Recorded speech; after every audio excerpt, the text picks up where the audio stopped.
và không được buồn sang như thế cầm em đu play video hàng play đặt lê nó liên rằng thủ play chun của họ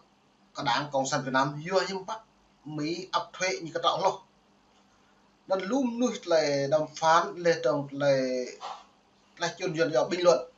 cơ nước Việt Nam đảng cộng sản Việt Nam đối với người Mỹ lê tổng thống Donald Trump đấy có lời trao đổi vấn đề là thuế quan này nên tại bộ vừa cắt lệ rim trà hoặc như ASEAN là rằng bộ trắc úc có lấy tu chia có vừa có được việc mong lần la chát là vì bóng đá bộ đi PR đà này thì xăm đặc biệt về đảng sản Việt Nam đây nhiều màu thuế 20% chịu thuế mức thuế vừa cắt lấy Mỹ lại nhờ tư hiện này lại Việt Nam vừa như mà sóc bằng lấy phiền nhiều nhá chỗ bằng thường trực bộ bảo an Liên Hợp Quốc lệ từng nhiều bộ nghệ tôi hoặc lấy phiền năm người nó nhiều chính thức Việt Nam chịu thuế nặng nhất nhưng vẫn được Mỹ như yếu trao quyền đặc mật cho Việt Nam rồi lòng luôn nuôi khật lấy thủ đinh của bọn hạt rẻ bằng lấy con trách của bọn ngạ thương mại tự do lên trong bằng nền trao đổi vấn đề cật lấy bọn mạng bằng toàn diện bằng hội nghị ASEAN giờ những 7 bọn này nó mềm về xem mức lấy video bật lon đây một và lấy lên này còn trừng phạt hay là lời mời bước vào một cuộc chơi quyền lực chưa từng có, được ngồi vào bàn đàm phán đặc quyền. Đây là đòn trừng phạt hay là lời mời bước vào một cuộc chơi quyền lực chưa từng có. Nghịch lý thuế quan, phép thử chiến lược của Mỹ. Một quốc gia chịu mức thuế cao nhất khu vực, tưởng như là nạn nhân lớn nhất trong cú tát thuế quan của Washington, lại bất ngờ được chọn làm đối tác để ký một thỏa thuận thương mại riêng biệt. Nghịch lý này đang che giấu điều gì? Campuchia chỉ 19%, Thái Lan và Malaysia còn được ưu đãi, nhưng Việt Nam bị áp 20%, lại trở thành quốc gia duy nhất được Mỹ tách riêng ra khỏi ASEAN để đối thoại trực tiếp. Dựa nó tạo buộc lại Mỹ tách ra tầm chứ, đặc biệt của Việt Nam. Nên hai này bằng hội nghị ASEAN đã làm độ đinh hiện hiếm bạc chiến lược tổng thống Donald Trump như vậy rồi. Mang luôn là Campuchia chính tiếp tay của Trung Quốc này ạ. Lên đang Lào, Malaysia, lên Philippines, lên lũ chẳng còn. Tôi rằng tôi bộ mong cả đội gì, xăm đặc biệt ở Việt Nam là thuế quan nó lại bộ mong công khai lên tôi lời tổng thống Trump lệ mà lên tâm nó đang tách rời là hội nghị ASEAN lại căn yếu Việt Nam nữa mà nên tôi lại đi này hiếm bạn lại lần chặn Việt Nam ở Việt Nam chưa cất tổng thống Donald Trump như dập rẻ này lại như ngạ Trump xem nào nên mày về xem mức lấy video bật lo đâu rồi phải chăng đây là hình phạt hay đây chính là phép thử để kiểm chứng bản lĩnh và sức chịu đựng của Việt Nam trước khi được bước vào sân chơi quyền lực mới? Hãy hình dung gỗ Việt Nam chịu thuế 24,3%, trong khi Malaysia gần như không mất gì. Thoạt nhìn điều đó như một bất công. Nhưng chính trong cái thiệt trước mắt, Việt Nam lại đạt được đặc quyền tiếp cận một khung thương mại song phương, mở cánh cửa bước vào lĩnh vực công nghệ cao, bán dẫn, năng lượng sạch, những ngành đang định hình tương lai kinh tế toàn cầu. Trong khi nhiều nước ASEAN coi tăng thuế là thất bại và tìm cách né tránh, Việt Nam lại bước thẳng vào bàn đàm phán. Đây chính là sự khác biệt. Việt Nam không né tránh mà coi đó là thử lửa, sẵn sàng hy sinh một phần lợi ích ngắn hạn để đổi lấy vị thế chiến lược dài hạn. Dựa lên nó mất tạo bộ khóa rẽ vì bằng nước Mỹ nó lại nhu lại bỏ màu lại cả vùng này thì xăm Việt Nam lại đặc biệt là thời cả trọng lên từng nhiều túi mút mà bởi nên cho lòng xài của họ buồn gục nên đấy dựa lên nó như hạt rẽ cái hiếm bạ lại chiến lược này lùm nổi từ rùng xa lại rằng lệ tổng thống Donald Trump nước Mỹ phạt Việt Nam hạ bờ đa hàng lấy lông lắng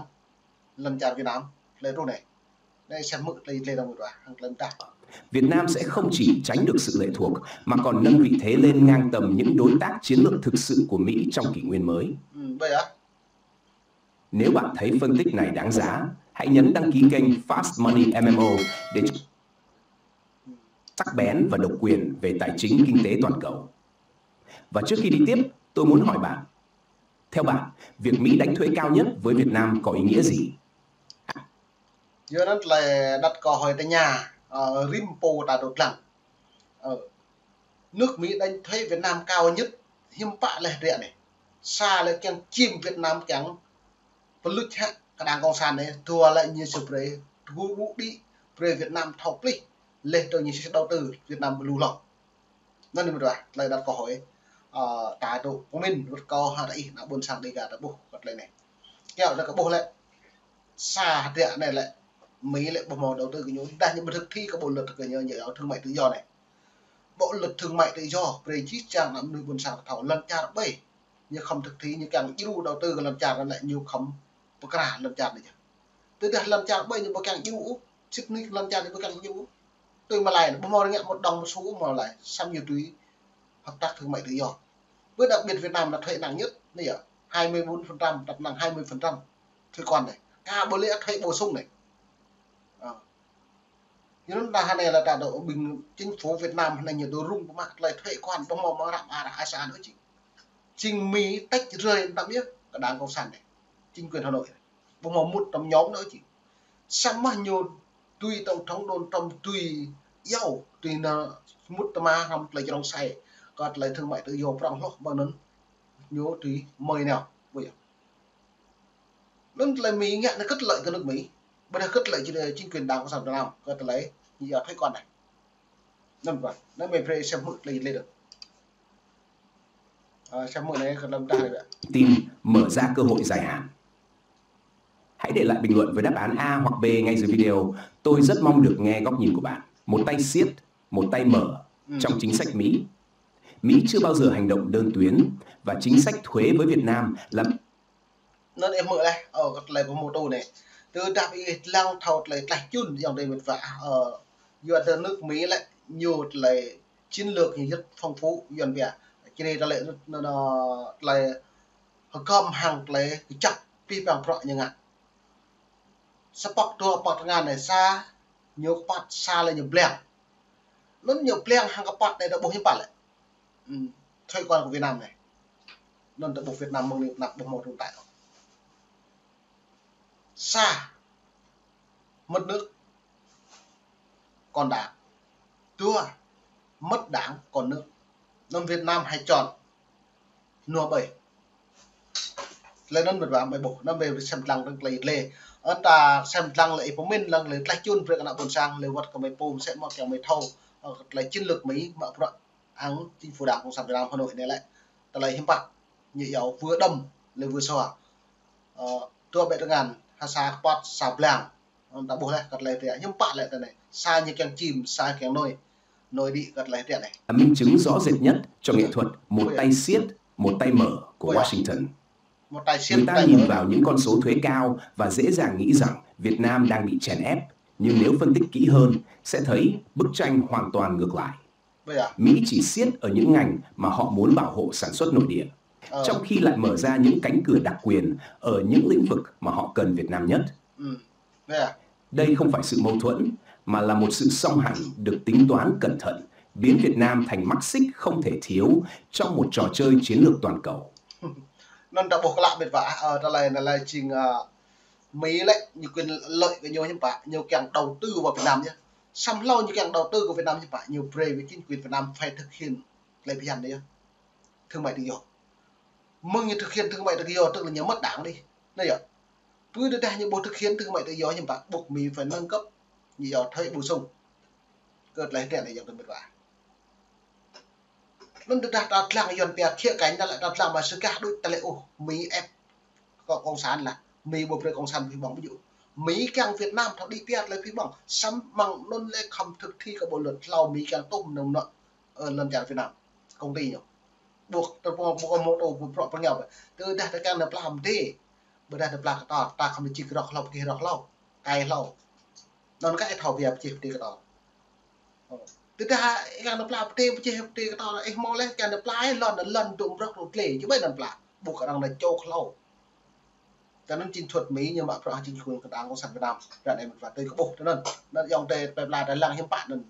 tôi lại đại hiếm tôi đi bộ mà đại cao thâu có đi bình luận được ta làng vít cả địa cả lại trong đồn trong nhớ ứng xử hàng đảng cộng sản Việt Nam có lấy thuế quan cỡ làm chăn Việt Nam cả này một vài nên mong này chơi đường free ni pipang ai xem lăng trong việc này. Hãy nhìn vào cấu trúc thuế quan mà Mỹ áp dụng. Những nhóm hàng như dệt may, gỗ, da giày vốn là thế mạnh truyền thống nhưng giá trị gia tăng không cao, lại gánh mức thuế nặng nề. Điều này bảo vệ ngành sản xuất trong nước của Mỹ. Giờ đó là bố này, còn làm nông nọ xịn là bộ đi phía Úc, xong mà giờ cất lại đồng thuế cả trọng. Nên là cần đặt câu hỏi có một vấn đề. Bố nhìn đồ sang nên mệt là chôn nên penny pipang mệt và không được một sang khắp những mầm địch mông tầng tầm đông đi rồi viêm biết là chôn cặp rõ chính quyền Việt Nam hay là một còn đảng mất nước, hai mất nước còn đảng nên ta xem lặng rồi này penny một sang họ yên xem lặng